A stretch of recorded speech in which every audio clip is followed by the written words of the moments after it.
বসে বসে গাইস দেখছো নাকি ফিস্টি বানাচ্ছে। কি রান্না হবে আজকে? আজকে খিচুড়ি রান্না হবে। ও মা, তো কি কি নিয়েছো দেখাও, নামগুলো বলো দেখি। এতে ডাল আছে, চাল আছে, হুম। এটা একটা সিম, হুম। এখানে একটা আলু, হ্যাঁ। এখানে একটা ডিম কড়াই, এখানে কাঁচা লঙ্কা, এখানে পেঁয়াজ, এখানে টমেটো, এখানে সবই, এখানে কুমড়ো শাক। হ্যাঁ, আর এখানে তেল।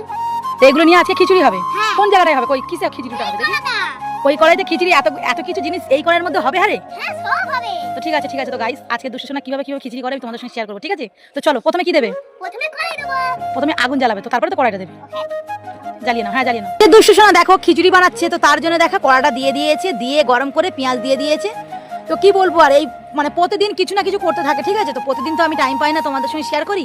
তো আজকের এই খিচুড়ির আয়োজনটা দেখে সত্যি বলছি আমার তো খুব ভালো লেগেছে। তো ভাবলাম চলো দুষ্টসোনা, আবার দেখো চাকু দিয়ে বানাচ্ছি। তো যাই হোক, কথা বলতে ছোটবেলায় আমিও ঠিক আমার মেয়ের মতনই ছিলাম, জানো তো।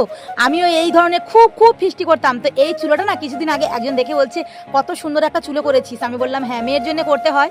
তো যাই হোক, আমার খুব ভালো লাগে। এদিকে দেখো আমি একটু ক্যামেরা করতে ভুলে গেছি, তার মধ্যে খিচুড়িটা একদম রেডি হয়ে গেছে। তো সোনামা বলছে মা খিচুড়িটা দারুণ হয়েছে। তো এবার হচ্ছে নামানোর আর আগে দুষ্টসোনা একটু খিচুড়ি খেয়ে নিয়েছে।